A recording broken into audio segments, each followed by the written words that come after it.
Me llamo Carmen. Y mi propio hijo, el niño al que le di la vida, me ha convertido en una prisionera dentro de mi propia casa. Es curioso cómo el hogar que construyes ladrillo a ladrillo, con el sudor de tu frente y el de tu marido, puede acabar siendo la jaula más fría y solitaria que una persona pueda conocer. Escuchad mi historia hasta el final y decidme, ¿qué habríais hecho en mi lugar? Y decidme también desde qué ciudad me escucháis. Necesito saber que no estoy sola en esto. Si queréis oír más relatos como el mío, de esos que la vida escribe con tinta amarga pero con un final de justicia, suscribíos al canal. Todo se rompió una tarde de martes, de esas grises y pesadas en las que el silencio de la casa te pesa en el alma. Hacía semanas que no hablaba con nadie que no fueran ellos dos, mi hijo Javier y su mujer, Mónica. La soledad se me estaba comiendo por dentro, así que me acerqué al viejo teléfono del recibidor, el de toda la vida, para llamar a mi amiga Pilar. Solo quería escuchar una voz amiga, una que no me hablara con esa condescendencia que se te clava como un alfiler en el corazón. Mis dedos, ya torpes por la artrosis, marcaron los primeros números con lentitud, saboreando ese pequeño acto de rebeldía, ese instante de libertad. No llegué a marcar el último número. Una sombra se proyectó sobre mí, y antes de que pudiera darme cuenta, la mano de Mónica, con sus uñas rojas y perfectas, se cerró sobre la mía y me arrebató el auricular. No hubo un forcejeo, no tuve fuerzas para ello, fue un gesto rápido, limpio, como el de quien le quita un objeto peligroso a un niño. Se quedó mirándome, con el teléfono en su mano como si fuera un trofeo, y una media sonrisa que no llegaba a sus ojos fríos. En ese momento, no vi a la esposa de mi hijo sino a una carcelera que acababa de frustrar un intento de fuga. El corazón me dio un vuelco, un golpe sordo y doloroso contra las costillas, como si intuyera la sentencia que estaba a punto de escuchar. Y entonces, lo dijo. No gritó, no se enfadó. Su voz fue suave, casi un susurro, pero cada palabra fue un martillazo en el alma. Ya no necesitas esto, mamá. Solo te sirve para liarte y molestar a la gente. A partir de ahora nos encargamos nosotros de todo. Lo dijo mientras colgaba el auricular con una delicadeza insultante, cortando mi única conexión con el mundo exterior. Se dio la vuelta y se marchó, dejándome allí de pie, en medio del recibidor, con la mano todavía en el aire, vacía. Esas palabras, molestar a la gente, se repiten en mi cabeza desde entonces, como un eco interminable que me recuerda que para mi propia familia, ya no soy más que una carga.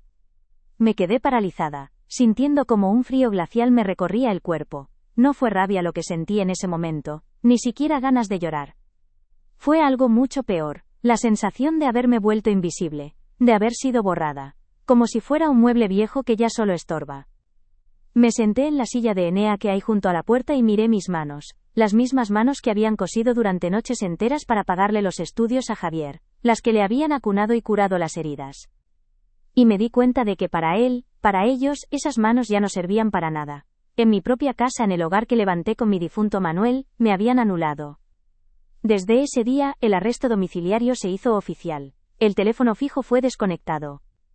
Mi viejo móvil, ese que apenas sabía usar pero que guardaba las fotos de mis nietos, desapareció de mi mesilla de noche. Y lo peor de todo, el sonido de la llave girando en la cerradura cada vez que salían de casa. 2 vueltas, clac, clac. Ese sonido se convirtió en la banda sonora de mi soledad. Me asomaba a la ventana, la única que no tiene rejas, y veía a la gente pasar, a los niños jugar en la plaza, al cartero haciendo su ruta. Veía la vida seguir su curso ahí fuera, mientras yo estaba aquí dentro, muerta en vida, prisionera de la avaricia y la crueldad de mi propia sangre. A veces cierro los ojos y todavía puedo oír el ruido de la casa cuando Manuel vivía. El martillo en el pequeño taller que tenía en el patio, el murmullo de la radio con el partido de fútbol los domingos, su risa ronca cuando le contaba algún chisme del barrio. Esta casa antes olía a café recién hecho, y a la viruta de la madera que él trabajaba. Ahora huele a cerrado, a producto de limpieza y a una tristeza que se pega a las paredes. Han borrado su recuerdo, igual que intentan borrarme a mí. Creen que por quitar sus fotos de la repisa pueden eliminar su esencia, pero no saben que Manuel era mucho más que un retrato en blanco y negro. Javier no me mira a los ojos. Entra en mi cuarto para dejarme la bandeja con la comida, siempre con la cabeza gacha, como si le diera vergüenza lo que está haciendo. Pero la vergüenza no le impide ser cómplice. Le veo en sus gestos, en cómo evita cualquier conversación, en cómo responde con monosílabos cuando le pregunto por los niños. Sé que es Mónica la que mueve los hilos, pero él es el que le permite cortar. Su debilidad es más dolorosa que la maldad de ella. Porque de ella no esperaba nada, pero de él lo esperaba todo. Y esa decepción es un peso que me aplaste el pecho cada vez que le veo pasar por el pasillo como un fantasma. La humillación es un goteo constante. Les oigo hablar de mí en el salón, como si yo fuera sorda o idiota. Discuten sobre mi pensión, sobre los gastos de la casa, sobre lo que le conviene a la madre. Me racionan hasta el jabón, diciendo que es por mi bien, para que no resbale en la ducha. Han convertido mi vida en una serie de normas y prohibiciones dictadas por su conveniencia. Ya no soy Carmen, la mujer que sacó adelante a su familia, la costurera que era respetada en todo el barrio. Soy la madre. Un problema que hay que gestionar, una cuenta que hay que administrar hasta el último céntimo. Pero hoy, mientras miraba por la ventana y veía a Luis, el cartero, pasar con su carrito, algo dentro de mí ha hecho clic. El dolor sigue ahí, clavado como un puñal, pero debajo de esa capa de tristeza ha empezado a brotar una semilla de otra cosa. No es rabia, no es venganza. Es algo más tranquilo, más profundo. Es la dignidad. Creen que me han quitado todo, que soy una anciana indefensa a su merced. Creen que conocen mi historia, la de la pobre viuda sin recursos. Pero no saben nada, no conocen a Manuel, y no me conocen a mí. Y muy pronto, van a descubrir que las paredes de esta prisión que han construido para mí, tienen una puerta que solo yo sé cómo abrir. Mi historia no empezó en esta casa silenciosa, no. Empezó muy lejos de aquí, en un pueblo de Castilla donde el sol raja la tierra en verano y el frío te corta la piel en invierno. Allí aprendí que la vida no regala nada, que cada trozo de pan y cada teja en el tejado se ganan con las manos y con la espalda. Crecí viendo a mi madre dejarse los ojos cosiendo a la luz de un candil y a mi padre llegar del campo con la cara surcada por el polvo y el cansancio. No nos quejábamos, no se estilaba. Se trabajaba, se callaba y se daba gracias por tener un plato en la mesa. Esa fue mi escuela, y la lección más importante que aprendí fue que el amor se demuestra con hechos, no con palabras bonitas que se lleva el viento. Fue allí donde conocí a Manuel. No era un hombre de muchos cumplidos ni de flores, era un hombre de silencios y de miradas que lo decían todo. Sus manos, grandes y ásperas por el trabajo en el ayuntamiento, eran las más tiernas que me han tocado nunca. Nos casamos jóvenes, con lo puesto y un colchón de lana que nos regaló mi abuela. Nuestro único lujo era el sueño que compartíamos. Darle a nuestro futuro hijo la vida que nosotros no pudimos tener. Una vida sin remiendos en los pantalones, sin tener que elegir entre los libros del colegio y un par de zapatos nuevos. Y por ese sueño trabajamos como bestias, hombro con hombro sin un solo día de descanso. Los primeros años en la ciudad fueron duros. Vivíamos en un piso pequeño que olía a humedad, pero para nosotros era un palacio. Manuel entraba a trabajar al ayuntamiento antes de que saliera el sol, y yo me sentaba frente a mi máquina de coser. Una Singer de segunda mano que era mi tesoro más preciado. El zumbido de la máquina era la banda sonora de mis días y de muchas de mis noches. Cosía para las señoras del barrio, arreglos, vestidos de fiesta, trajes de primera comunión, lo que fuera. Cada peseta que ganaba iba a una caja de hojalata que guardábamos debajo de la cama. Era la caja de los sueños, la caja para el futuro de Javier. Cuando nació Javier, esa caja cobró más sentido que nunca. Era un niño precioso, con los ojos de Manuel y mi sonrisa. Verle dormir en su cuna era como contemplar la promesa de un mundo mejor. Por él, merecía la pena todo. Las noches sin dormir, los dedos acribillados por las agujas, el cansancio que se te metía en los huesos y no te abandonaba nunca. Manuel y yo nos mirábamos por encima de su pequeña cabeza y no necesitábamos decir nada. Sabíamos que cada gota de nuestro sudor estaba construyendo un puente para que él pudiera cruzar al otro lado, a una vida de oportunidades. Recuerdo las noches de invierno, con el frío colándose por las rendijas de las ventanas. Yo cosía sin parar, con una manta sobre las rodillas y el aliento empañando el aire. A veces, las señoras me pedían un vestido para una boda con urgencia, y yo me quedaba hasta las tantas, con los ojos rojos y la espalda hecha un nudo. Javier dormía en su cuarto y yo pensaba en él. Pensaba que cada puntada era un ladrillo más en la carrera que le pagaríamos, en la seguridad que le daríamos. El ruido de la máquina era mi forma de decirle te quiero, mi manera de asegurarme de que a él nunca le faltaría de nada. Manuel no se quedaba atrás. Hacía horas extra siempre que podía. Le veía llegar a casa agotado, con la ropa manchada de cemento o de alquitrán, y se sentaba a la mesa sin una queja. Comía en silencio y luego se quedaba dormido en el sillón con el periódico en el regazo. Años después, cuando Javier quiso comprarse su primer piso, fue Manuel quien le dio la entrada. Nadie supo nunca que ese dinero salió de incontables fines de semana trabajando, de renunciar a la caña con los amigos en el bar, de llevar los mismos zapatos hasta que las suelas se deshacían. Fue su sacrificio silencioso, el regalo de un padre que quería ver a su hijo volar alto. Nunca nos fuimos de vacaciones. Ni una sola vez. Nuestros amigos se iban a la playa en verano, a Benidorm, a Torremolinos, nos enseñaban las fotos, morenos y sonrientes, y nosotros sonreíamos también, diciendo que a nosotros no nos gustaba el jaleo. Era mentira, claro. Ansiábamos ver el mar, sentir la arena bajo los pies. Pero el dinero del viaje era un mes de la futura universidad de Javier, o la entrada para su primer coche. La elección era sencilla. Nuestra recompensa no estaba en una postal de la costa, sino en ver las notas de nuestro hijo colgadas en la nevera, todas sobresalientes. Ese era nuestro paraíso. Hubo un sacrificio que me dolió más que ningún otro. Yo había heredado de mis padres una pequeña parcela de olivos en el pueblo, 4 árboles viejos y retorcidos que apenas daban para unas garrafas de aceite al año. Pero para mí, eran más que olivos, eran mi única conexión con la tierra, con mis raíces, con el recuerdo de mi padre arando con la mula. Cuando Javier decidió que quería estudiar económicas, una carrera cara, supimos que con nuestro trabajo no llegaría. Una noche, sin decirle nada a nadie, llamé a mi primo y le dije que vendía los olivos. Lloré en silencio mientras firmaba los papeles, sintiendo que vendía un trozo de mi alma. Pero cuando le di el dinero a Javier, y vi la ilusión en sus ojos, supe que había hecho lo correcto. Y lo consiguió. Vaya si lo consiguió. Se licenció con honores, encontró un buen trabajo en un banco. Empezó a ganar dinero. Manuel y yo nos sentíamos los padres más orgullosos del mundo. Íbamos por el barrio con la cabeza bien alta. Es mi hijo, el economista, decíamos. Nos sentíamos realizados. Todo el esfuerzo, todas las renuncias, habían merecido la pena. Creíamos que habíamos cumplido nuestra misión en la vida. Darle a nuestro hijo las herramientas para ser un hombre de provecho, un hombre feliz. Qué equivocados estábamos. Qué ciegos fuimos. El cambio empezó cuando conoció a Mónica. Al principio era una chica encantadora, todo sonrisas y buenas palabras. Pero poco a poco, fui viendo en ella una ambición que me daba escalofríos. Para ella, el dinero no era un medio para vivir, sino el único objetivo en la vida. Y Javier, mi Javier, se fue contagiando de esa fiebre.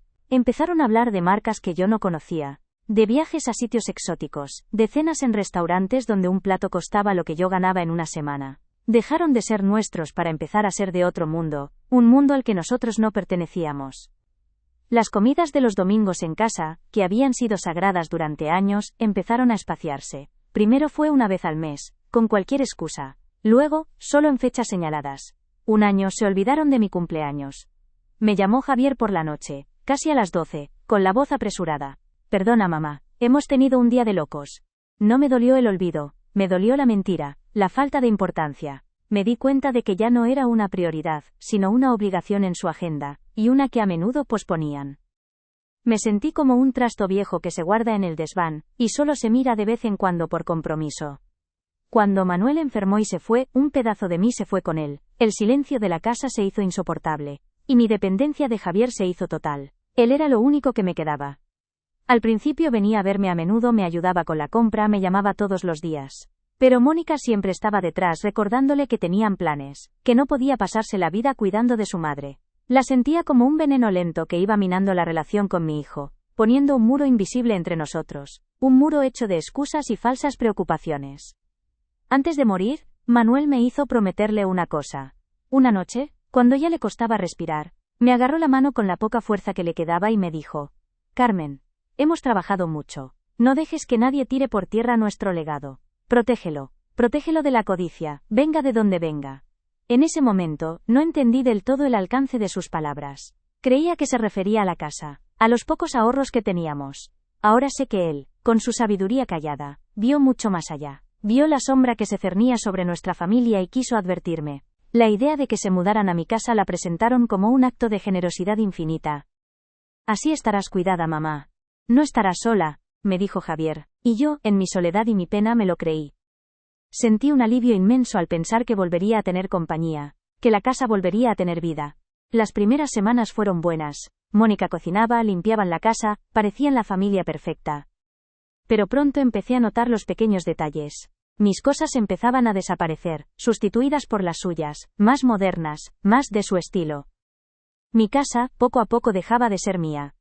Empezaron a cambiar mis rutinas, siempre, por mi bien. El médico les había dicho que no me convenía salir sola. Mis amigas, según ellos, me cansaban con sus visitas.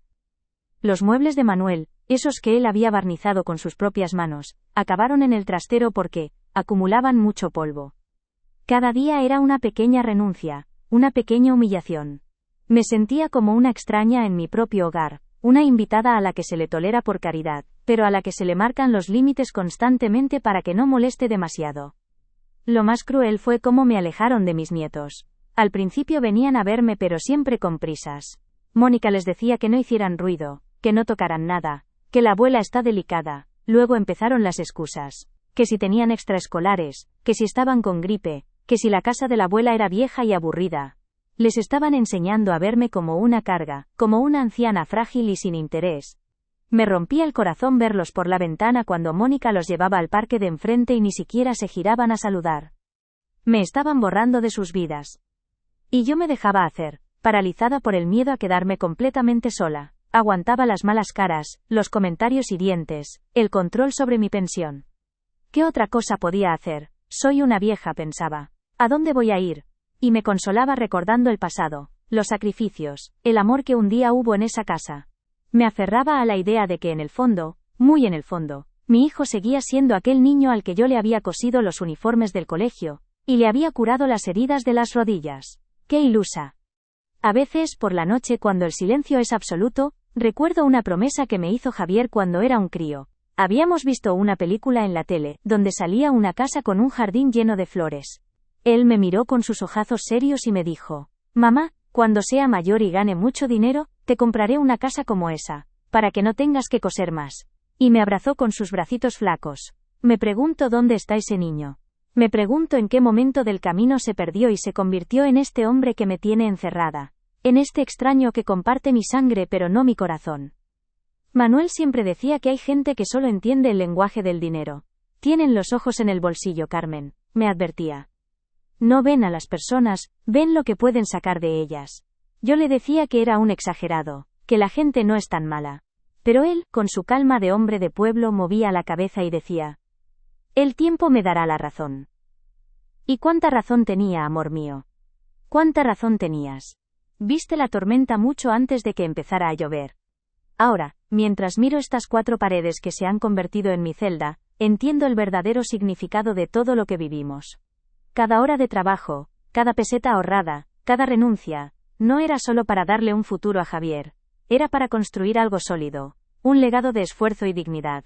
Y ellos, con su avaricia, han intentado reducirlo todo a cenizas, a una simple cuestión de metros cuadrados, y de una pensión que administrar. Pero se equivocan. Creen que me conocen, pero solo ven a una anciana indefensa. No han visto nada. Aún no. La frialdad no llegó de golpe, como una helada en una noche de invierno. Fue más bien como la humedad que se filtra poco a poco por una pared, manchándola, pudriéndola por dentro, sin que apenas te des cuenta hasta que el daño es irreparable. Cuando Javier y Mónica se casaron, yo estaba feliz. Pensaba que había ganado una hija, que mi casa volvería a llenarse de risas y de vida. Las primeras comidas de los domingos después de la boda fueron alegres, casi como las de antes. Pero pronto empecé a notar un cambio en el aire, una tensión sutil. Las conversaciones ya no eran las nuestras. Hablaban de inversiones, de planes de pensiones, de gente, y de lugares que para mí eran como de otro planeta. Yo intentaba participar, contar alguna anécdota del barrio, pero mis historias parecían caer en un pozo de silencio, interrumpidas por un cambio de tema o una mirada de Mónica a Javier que lo decía todo. Déjala, es cosa de viejas. Poco a poco, me convertí en una espectadora en mi propia mesa. Javier, mi Javi, que siempre había sido un parlanchín, se volvió callado conmigo. Respondía a mis preguntas con monosílabos, con la vista clavada en el plato. Era como si Mónica le hubiera puesto un bozal invisible. Si ella no estaba delante a veces, solo a veces, volvía a ser él. Me preguntaba por mis dolores, por mis amigas, con esa ternura que yo conocía, pero en cuanto Mónica entraba en la habitación, su rostro se tensaba, se cerraba en banda, como si temiera que una palabra de más fuera a ser interpretada como una traición hacia ella. Empecé a sentir que estaba perdiendo a mi hijo, que me lo estaban robando delante de mis narices, y yo no sabía cómo luchar contra aquello. Mónica era experta en el arte de la humillación sutil, esa que no deja moratones pero te destroza el alma. Sus críticas siempre venían envueltas en un papel de regalo de falsa preocupación. Carmen, cariño, ese guiso está un poco pesado para tu edad, ¿no crees? Deberías cuidarte más. O mientras miraba mis figuritas de porcelana en la estantería. ¿Qué de polvo cogen estas cositas, verdad? Con lo modernas y fáciles de limpiar que son las casas ahora. Cada comentario era un alfilerazo, una forma de decirme que mi mundo, mis gustos, mi vida entera se habían quedado anticuados, que eran un estorbo. Y lo peor era ver a Javier asentir en silencio, sin defenderme, sin decir que ese guiso era el que le había encantado durante 30 años. Las comidas de los domingos empezaron a fallar. La primera vez fue por un compromiso de trabajo de Mónica. La segunda, por un viaje de fin de semana que les había surgido a última hora. La tercera ya no hubo excusa. Simplemente llamaron el sábado por la noche para decir que no vendrían. Yo me quedé con la comida a medio preparar, con el olor del sofrito llenando una casa que de repente se sentía vacía y enorme. Me senté en el sillón de Manuel y lloré en silencio, no por la comida desperdiciada, sino por lo que significaba esa ausencia. Era la primera piedra que quitaban del muro de nuestras costumbres, y yo sabía, con una certeza que me helaba la sangre, que vendrían muchas más. Luego llegó el ataque a mis amistades. Pilar y Consuelo, mis amigas del alma, con las que llevaba jugando la partida los jueves desde hacía más de 40 años, empezaron a ser un problema. Según Mónica, me cansaban. Mamá, es que luego te dejan agotada, te sube la tensión de tanto hablar, me decía Javier, repitiendo las palabras de su mujer como un loro. Si mis amigas llamaban por teléfono, Mónica contestaba con una voz melosa y les decía que yo estaba descansando, que no me venía bien hablar. Poco a poco, mis amigas dejaron de llamar, de venir. Pensarían que era yo la que no quería verlas. Me aislaron con la excusa de protegerme, pero en realidad estaban construyendo los muros de mi futura cárcel. Los nietos fueron el golpe más bajo, la herida que nunca termina de cerrar. Al principio, cuando eran pequeños, era una alegría tenerlos en casa. Correteaban por el pasillo, me pedían galletas, se acurrucaban a mi lado en el sofá para que les contara cuentos. Eran la luz que iluminaba la oscuridad que había dejado Manuel. Pero Mónica empezó a poner reglas. No gritéis, que a la abuela le duele la cabeza. No toquéis nada, que todo es muy antiguo. Les estaba enseñando a ver mi casa no como el hogar de su abuela, sino como un museo frágil y aburrido. Les estaba enseñando a verme a mí como una figura decorativa, una anciana a la que había que tratar con un cuidado distante. Las visitas de los niños se hicieron cada vez más cortas y espaciadas. Siempre había una excusa: los deberes, el partido de fútbol, el cumpleaños de un amigo. Y cuando venían, ya no eran ellos. Se sentaban en el sofá con una maquinita en las manos, sin mirarme, respondiendo a mis preguntas con un sí o un no. Mónica se sentaba a su lado, vigilante, como una guardiana que impide cualquier tipo de conexión real. Me dolía ver cómo la distancia crecía entre nosotros, cómo me convertía en una extraña para mi propia sangre. A veces intentaba abrazarlos y notaba sus cuerpecitos rígidos, un abrazo por obligación, sin el calor de antes. El año que cumplí 79 años, se olvidaron. Pasé todo el día esperando su llamada, su visita. Preparé una tarta pequeña por si acaso. Puse la mesa con el mantel bonito. Las horas pasaban y el teléfono no sonaba. La tarde se convirtió en noche y la esperanza se fue consumiendo como la cera de una vela. A las 11:30, cuando ya me había metido en la cama con el corazón hecho un ovillo, sonó el móvil. Era un mensaje de texto de Javier. Ni siquiera una llamada. Felicidades, mamá. Perdona el día de locos que hemos tenido. Mañana te llamo. No hubo llamada al día siguiente. Me comí la tarta yo sola, a pellizcos, durante 3 días, y cada bocado me sabía a soledad. Las reuniones familiares se convirtieron en una tortura. Si había una celebración, una Navidad o un bautizo, me sentaban en una esquina de la mesa, como si fuera un pariente lejano al que se invita por compromiso. La conversación fluía a mi alrededor, pero nunca me incluía. Hablaban de sus trabajos, de sus hipotecas, de sus vacaciones en la nieve. Yo era invisible. Una sombra silenciosa que comía despacio y que solo abría la boca para pedir que le pasaran el pan. Nadie me preguntaba cómo estaba, qué tal me iba la vida. Daban por hecho que mi vida era eso, estar sentada en un rincón, sin molestar, esperando a que todo terminara para volver a mi casa vacía. Recuerdo una Nochebuena en su casa. Habían invitado a los padres de Mónica, a sus hermanos, a un montón de gente que yo no conocía. El bullicio era enorme. En un momento dado, necesité ir al baño y al volver, mi silla estaba ocupada por uno de los niños, que jugaba con el móvil. Nadie se había dado cuenta de mi ausencia. Me quedé de pie, en medio del salón, con mi plato en la mano, y durante unos segundos que me parecieron una eternidad, nadie me vio. Fui yo quien tuvo que tocarle el hombro a mi propio nieto y decirle en un susurro: «Cariño, esa es la silla de la abuela». La humillación de sentirme un mueble, un objeto sin importancia en la vida de mi propia familia fue tan profunda que se me quitaron las ganas de cenar. Empezaron a controlar mi dinero de forma sutil. Javier se ofreció a ayudarme con las facturas, a gestionar mis cuentas por internet, para que tú no te líes, mamá, que estas cosas modernas son un rollo. Al principio me pareció bien, un gesto de cariño. Pero pronto me di cuenta de que no era ayuda, era control. Si un mes gastaba un poco más en la farmacia, venía el comentario: «Mamá, este mes se te ha ido la mano con las pastillas, ¿no?».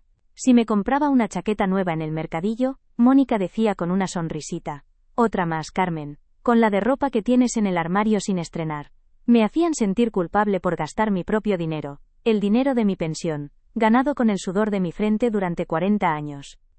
Me sentía cada vez más pequeña, más indefensa. Había perdido la autoridad en mi propia vida, mis decisiones eran cuestionadas constantemente. Si quería cambiar las cortinas del salón, me decían que no merecía la pena el gasto. Si quería apuntarme a un curso de memoria en el centro de mayores, me decían que era una tontería, que me cansaría enseguida. Anularon mi voluntad poco a poco, con la excusa de que todo lo hacían por mi bien. Me convirtieron en una niña a la que hay que dirigir, a la que hay que decirle lo que puede y no puede hacer. Y yo, por miedo a la confrontación, por miedo a que se enfadaran y me dejaran completamente sola, callaba y obedecía. Hubo un día en que me di cuenta de que ya no había marcha atrás, de que el abandono era un hecho consumado. Había ido al médico y me había recetado unas pastillas nuevas. Llamé a Javier para que me las comprara en la farmacia. Me dijo que sí, que no me preocupara. Pasaron las horas, llegó la noche y no apareció. Le volví a llamar. No me cogió el teléfono. Le mandé un mensaje. No respondió. A la mañana siguiente, le llamé de nuevo. Me contestó Mónica. Su voz era fría como el hielo. Carmen, Javier está muy ocupado. No puedes estar molestándole por cada tontería, ya iremos cuando podamos. Y colgó. Me quedé con el teléfono en la mano, temblando. No era una tontería, era mi salud. Y para ellos, mi salud era una molestia. Ese día entendí que ya no era su madre. Era una carga.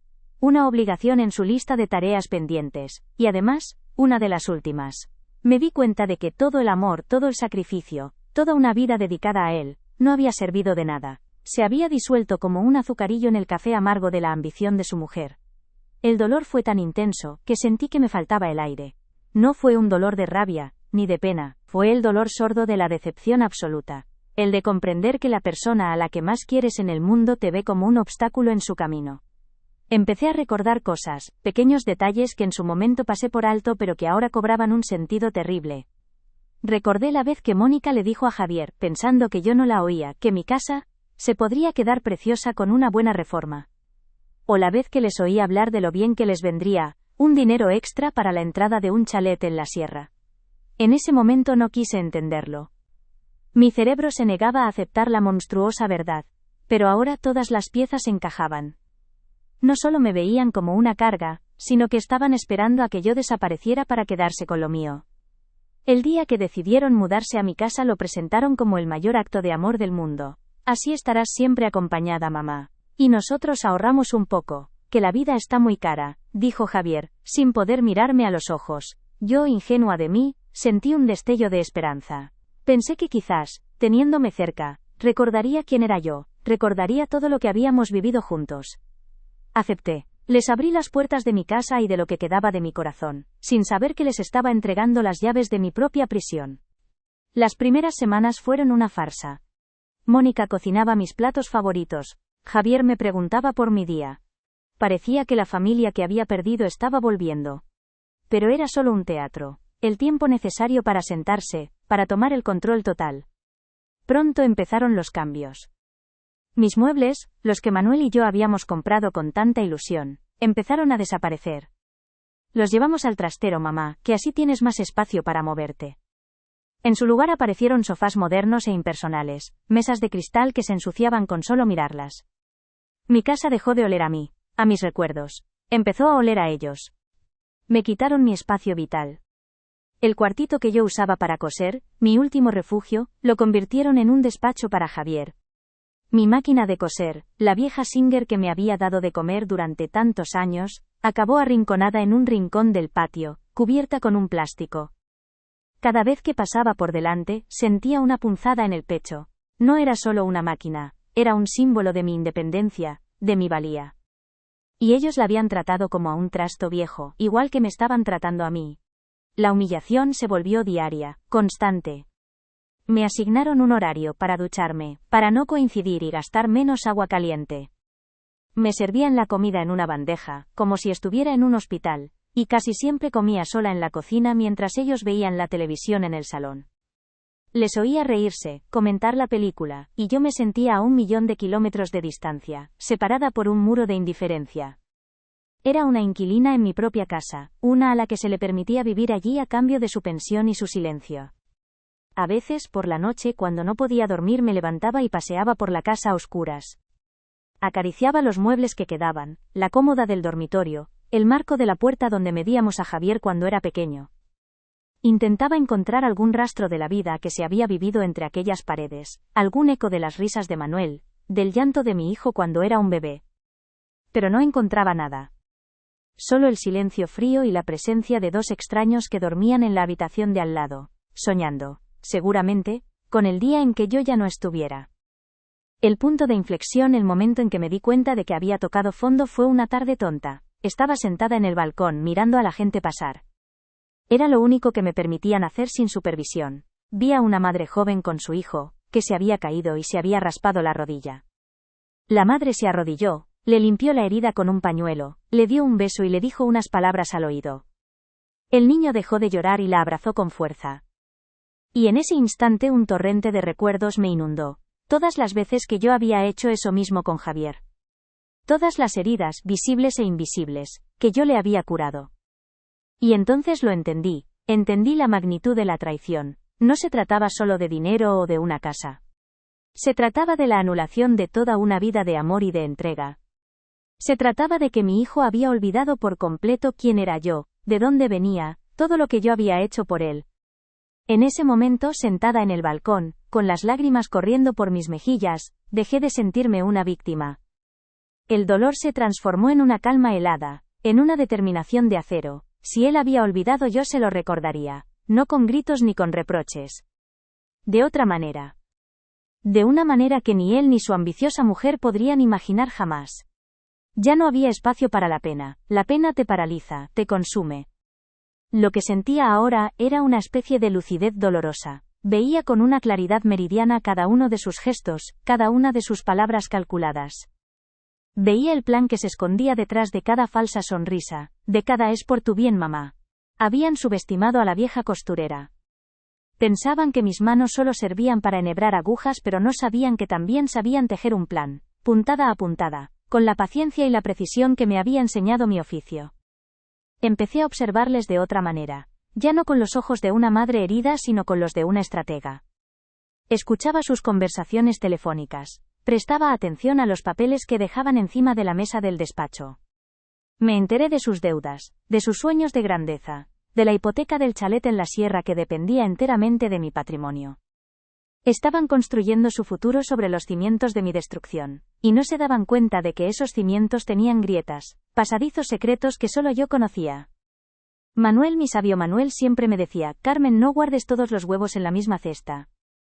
Y aunque él se refería a las pequeñas inversiones que hacía a escondidas, yo apliqué esa lección a mi vida.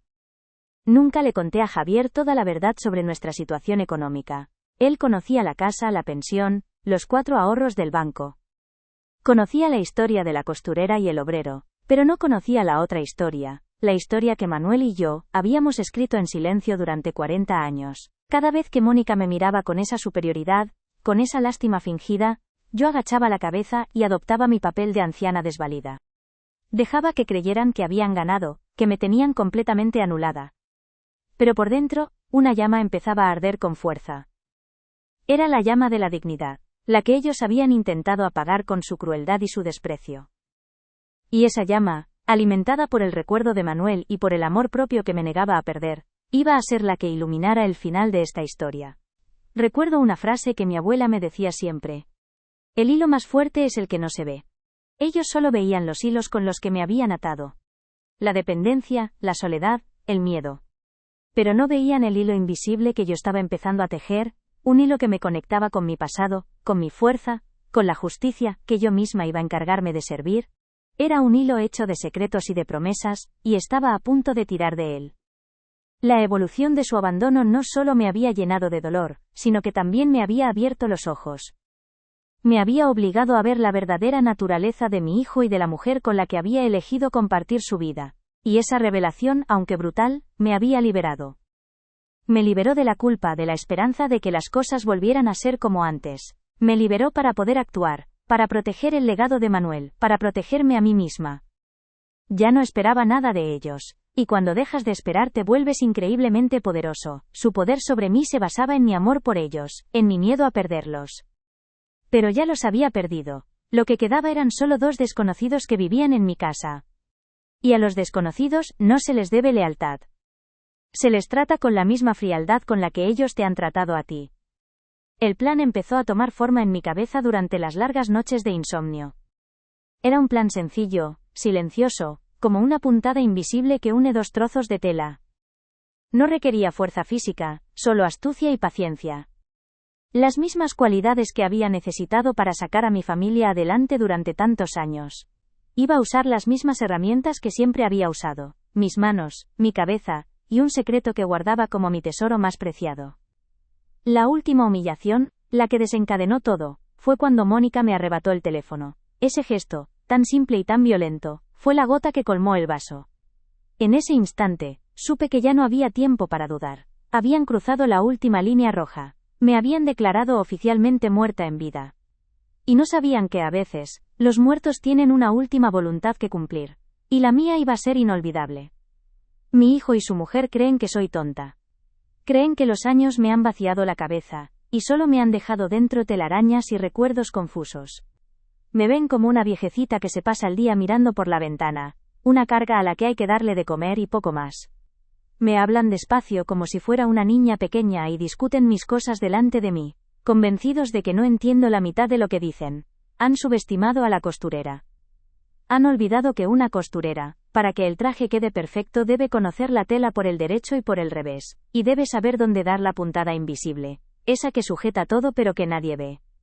Y mi vida, la vida que construí con Manuel, está llena de esas puntadas invisibles que ellos en su ceguera y su soberbia nunca se han molestado en buscar. Manuel, mi marido, no era un hombre de estudios, pero tenía la sabiduría de la tierra, la de la gente que observa en silencio y aprende del mundo. Era obrero del ayuntamiento, sí, un hombre de mono azul y manos callosas, pero su cabeza era un hervidero. Carmen, me decía por las noches, mientras contábamos las pocas pesetas que nos sobraban, el dinero que se ve vuela. El buen dinero es como las raíces de un árbol, crece bajo tierra, en la oscuridad, donde nadie lo pisa. Y yo le escuchaba, porque en sus palabras sencillas, siempre había una verdad como un templo. Él no confiaba en los bancos, no confiaba en las palabras bonitas de los que prometen mucho. Confiaba en lo tangible, en lo que se podía tocar, en lo que el tiempo no podía devaluar. Por eso, durante 40 años, cada vez que lográbamos juntar un pequeño extra, una paga doble, o el dinero de un vestido de novia que me pagaban bien, Manuel hacía su pequeña magia. Desaparecía una tarde y volvía con una carpeta de cartón vieja y una sonrisa cansada. Otro trocito de nada, Carmen. Un solar a las afueras que no quiere nadie, donde solo crecen los cardos. O a veces era algo diferente. He hablado con los hermanos López, los ebanistas. Van a montar una cooperativa y necesitan un empujón. Les he dado lo que teníamos. Confío más en sus manos que en cualquier director de banco. Y yo nunca le pregunté más. Confiaba en él ciegamente. Sabía que cada uno de esos papeles polvorientos era un ladrillo más en el futuro de nuestra familia. Un futuro que él construía en silencio. Nadie supo nunca nada de esto.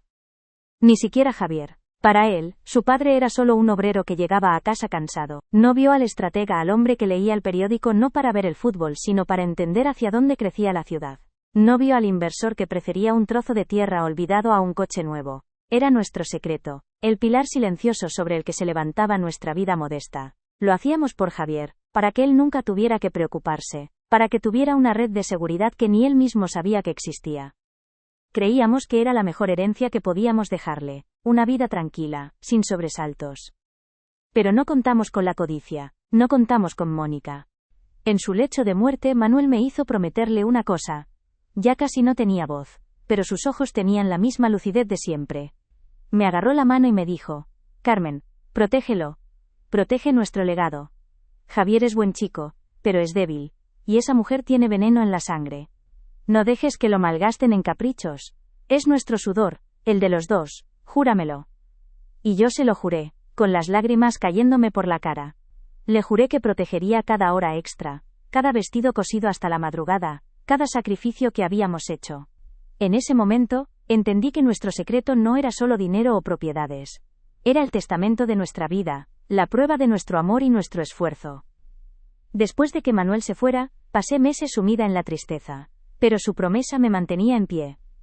Un día, reuní todas aquellas carpetas viejas que guardábamos en el fondo del armario, detrás de las mantas de invierno, y llamé a don Elías Velasco.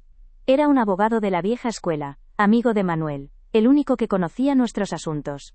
Fui a su despacho, un lugar que olía a papel antiguo y a justicia, y puse las carpetas sobre su mesa de madera oscura. Don Elías se puso sus gafas, las revisó una por una, en silencio, durante casi una hora. Yo esperaba, con el corazón en un puño, sin saber muy bien qué contenían aquellos papeles después de tantos años. Cuando don Elías levantó la vista, su cara era una mezcla de asombro y de respeto. Carmen, me dijo con voz grave, usted sabe lo que su marido construyó aquí. Yo negué con la cabeza. Y entonces, empezó a explicarme. Y aquellos solares olvidados en las afueras, donde solo crecían los cardos, eran ahora suelo industrial de primera categoría, rodeados de naves y polígonos. Las parcelas estaban en zonas que se habían revalorizado de una forma que ni el más optimista hubiera imaginado. La ciudad había crecido y se había comido el campo, y nuestros trocitos de nada estaban ahora en el centro de todo. Me quedé sin aliento, escuchando cifras que mi mente apenas podía procesar. Pero eso no era todo. La pequeña inversión en la cooperativa de los ebanistas, aquel empujón que Manuel les dio, se había convertido con los años en una participación mayoritaria. La cooperativa era ahora una de las empresas de muebles a medida más prestigiosas de la región, con contratos por todo el país. Don Elías me mostró los balances, los dividendos anuales que se habían ido reinvirtiendo en silencio. Yo miraba aquellos números sin entenderlos del todo, pero comprendía la magnitud de lo que significaban. El legado de Manuel no era una pequeña red de seguridad. Era una fortuna. Don Elías hizo una suma rápida en un papel. Carmen, me dijo mirándome por encima de las gafas, siendo conservadores, y liquidando todo a precios de mercado actuales, su patrimonio supera los 2 millones de euros. Me quedé muda. 2 millones. Una cifra de película, una cantidad que yo no podía ni concebir. El dinero de toda una vida de trabajo silencioso, de privaciones, de sueños guardados en carpetas de cartón. Sentí un vértigo inmenso, pero también una oleada de orgullo por mi Manuel. Mi obrero, mi hombre callado, había sido más listo que todos los economistas con corbata, incluido su propio hijo. Y entonces, todo encajó. La promesa a Manuel, la actitud de Javier y Mónica, su prisa por controlarme, por aislarme. No era solo por mi pensión de viudedad, una miseria con la que apenas cubro los gastos. Era por la casa. Creían que esto era todo lo que había, una propiedad vieja en un barrio obrero que ahora se estaba poniendo de moda. Su plan era sencillo, esperar a que yo me muriera para vender la casa y darse la gran vida. Eran tan soberbios que ni siquiera se les pasó por la cabeza que pudiera haber algo más. Me veían a mí, una costurera, y a Manuel, un peón, y nos juzgaron por nuestra apariencia, por nuestras manos gastadas. Creen que porque mis manos solo han contado puntadas, no saben contar billetes. Creen que porque mi vida ha sido sencilla, mi mente también lo es. Me han encerrado en mi propia casa, tratándome como a un mueble que estorba, sin saber que la dueña de la casa, la verdadera dueña de sus futuros frustrados, soy yo. Mientras ellos hacen planes con mi casa, con los 4 duros que creen que voy a dejarles, yo soy la dueña de un patrimonio que podría comprar 10 veces el chalet de sus sueños en la sierra. La ironía es tan amarga que a veces, en la soledad de mi cuarto, se me escapa una sonrisa triste. He mantenido el secreto todos estos años, cumpliendo la promesa que le hice a Manuel. Veía la codicia crecer en los ojos de Mónica, veía la debilidad de mi hijo, y sabía que darles acceso a esa fortuna sería como darle una navaja a un mono. Lo destruirían todo en un abrir y cerrar de ojos, lo malgastarían en coches caros, en viajes, en apariencias. Y al hacerlo, no solo quemarían el dinero, sino que escupirían sobre la memoria de su padre, sobre cada gota de sudor que él derramó para construirlo. Y eso no podía permitirlo. Así que he jugado mi papel. El de la anciana frágil. El de la madre que ya no se entera de nada. He aguantado sus humillaciones, sus controles, sus llaves girando en la cerradura. He dejado que se confíen, que crean que tienen el control absoluto. Cada mala cara, cada palabra hiriente, cada gesto de desprecio, no ha hecho más que reforzar mi determinación. No me han doblegado. Al contrario, me han dado la fuerza y la claridad que necesitaba para hacer lo que tengo que hacer. Han confundido mi paciencia con estupidez. Este secreto no es solo un montón de dinero. Es mi poder. Es mi libertad. Es la herramienta con la que voy a impartir justicia. No una justicia de gritos y reproches, que no serviría de nada, sino una justicia silenciosa, elegante, definitiva. La justicia de una costurera que da la última puntada, la que remata la faena y deja la prenda perfecta, sin un solo hilo suelto. Ellos han tejido su propia trampa con los hilos de la avaricia, y yo simplemente voy a tirar del hilo correcto para que todo se deshaga. Y para ello he encontrado un aliado inesperado, o quizás no tanto. Luis, el cartero, un buen hombre que lleva 15 años trayéndome la correspondencia. Él ha visto el cambio. Ha visto las rejas en las ventanas, la tristeza en mis ojos cuando le abro la puerta lo justo para coger las cartas. No hemos necesitado hablar mucho. A veces, una mirada es suficiente para entenderse. Y Luis ha entendido. Entendió que yo necesitaba una línea de comunicación con el mundo exterior. Un puente para escapar de esta prisión sin que mis carceleros se dieran cuenta. Cada mañana cuando oigo su carrito en la calle mi corazón da un pequeño salto. Es el sonido de la esperanza. Preparo mi carta, escrita con la letra temblorosa de una anciana, pero con la determinación de una leona que defiende lo suyo. La carta va dirigida a don Elías Velasco. En ella no hay quejas ni lamentos, solo hay instrucciones, claras, precisas, irrevocables. Luis la recoge con una discreción absoluta, con un gesto cómplice que me devuelve un poco de la dignidad que me han intentado robar. Él no sabe el contenido de las cartas, pero sabe que son importantes. Sabe que está ayudando a hacer justicia. Javier y Mónica duermen tranquilos en la habitación de al lado. A veces les oigo reír por la noche, seguramente haciendo planes para cuando la madre ya no esté. Planean su futuro brillante sobre los cimientos de mi casa, sobre mi pequeña pensión. No tienen ni la más remota idea de que, a pocos metros de ellos en el silencio de mi cuarto, estoy desmantelando su futuro pieza por pieza, con la misma paciencia con la que descosía un dobladillo mal hecho. No saben que la herencia que esperan ya no existe. He dado la primera instrucción a don Elías, que empiece a liquidar todos los activos. Que venda los solares, que venda la participación en la cooperativa. Que convierta 40 años de sudor y de silencio en dinero contante y sonante. Quiero que todo esté listo, preparado para el siguiente paso. Un paso que no solo les quitará lo que creen que les pertenece, sino que les enseñará una lección que jamás olvidarán. Que nunca, nunca, se debe subestimar el poder silencioso de una madre. El plan está en marcha. Cada carta que Luis se lleva es un clavo más en el ataúd de su avaricia. Ellos creen que el tiempo corre a su favor, que cada día que pasa estoy más cerca de desaparecer y dejarles el camino libre. Pero la verdad es justo la contraria. El tiempo corre en mi contra, sí, pero también a mi favor. Me está dando los días que necesito para ejecutar mi última voluntad, la que Manuel me encomendó. Proteger nuestro legado. Y eso es exactamente lo que estoy haciendo. No siento odio. El odio es un sentimiento que te consume por dentro. Y yo ya no tengo fuerzas para eso. Lo que siento es una profunda, inmensa decepción. Y una determinación fría como el acero. Voy a hacer lo que tengo que hacer, no por venganza sino por justicia.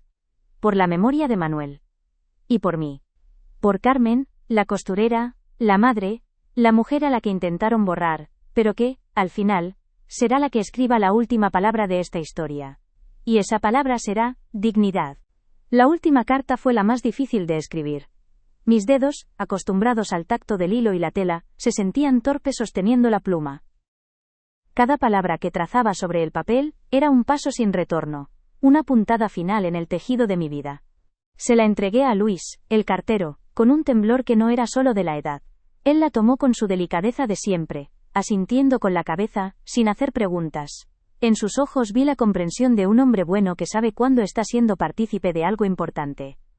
No era una venganza lo que estaba sellando en aquel sobre. La venganza es un plato caliente que te quema la boca y el alma. Lo mío era algo más frío, más sereno. Era un acto de preservación, un dique de contención contra la marea de avaricia que amenazaba con arrastrar hasta el último recuerdo de la vida que Manuel y yo habíamos construido con nuestras propias manos. La primera instrucción para don Elías fue clara. Liquidarlo todo. Vender cada metro cuadrado de aquellos solares que Manuel había comprado con la fe de un visionario. Deshacerse de la participación en esa cooperativa de ebanistas que había crecido gracias a su empuje silencioso. Convertir el sudor, las privaciones y los sueños de 40 años en una cifra fría en un extracto bancario. Me dolió. Me dolió profundamente tener que ponerle precio al esfuerzo de mi marido. Era como arrancar las raíces de un árbol centenario para salvar la madera del fuego.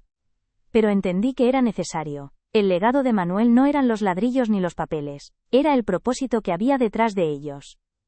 Y para proteger ese propósito tenía que destruir su forma física, hacerlo inalcanzable para las manos equivocadas que ya se frotaban pensando en la herencia. La segunda instrucción fue la que me partió el alma en dos. Desheredar a un hijo es un acto contra natura, una amputación del corazón. Mientras escribía el nombre de Javier en el documento, recordé sus manos de bebé agarrando mi dedo, su primera palabra, la vez que se cayó de la bicicleta y vino llorando a mis brazos. Pero luego vi su rostro de adulto, su mirada esquiva, su silencio cómplice mientras su mujer me despojaba de mi dignidad.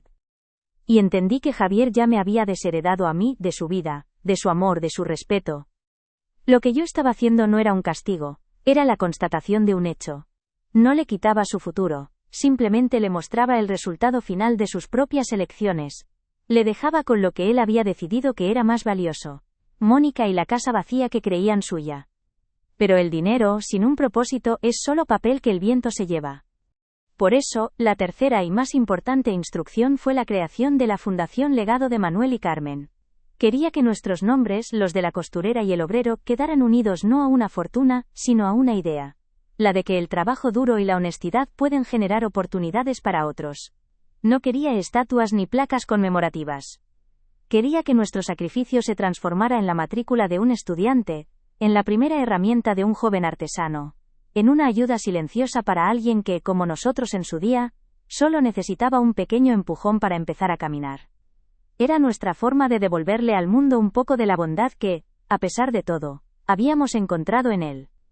La fundación tendría dos objetivos claros, como el agua de un manantial. El primero, crear unas becas de estudios para mis nietos. El dinero estaría en un fideicomiso, gestionado por el banco, y solo podrían acceder a él al cumplir los 21 años, para pagar su universidad o montar su primer negocio. Era mi forma de protegerlos de la codicia de sus propios padres. No iba a permitir que el veneno que me había consumido a mí devorara también el futuro de esos niños. Era un acto de amor a largo plazo. Una semilla plantada en tierra fértil que, con suerte, daría como fruto personas mejores de lo que habían sido sus padres. Les dejaba la mejor herencia posible, la libertad de elegir su propio camino, lejos de la sombra de la ambición desmedida. El segundo objetivo de la fundación era apoyar a los jóvenes artesanos de la ciudad. Recordé las manos de Manuel, capaces de arreglar cualquier cosa, y las mías, acribilladas por la aguja pero capaces de crear belleza de un simple retal. En un mundo de prisas y de usar y tirar, el trabajo hecho con paciencia y con alma es un tesoro. Quería que una parte de nuestro legado sirviera para que un joven ebanista pudiera comprar su primer torno. Para que una joven costurera pudiera adquirir una buena máquina de coser. Para que el saber hacer de las manos no se perdiera. Era nuestra forma de decirles a las nuevas generaciones: vuestro esfuerzo importa.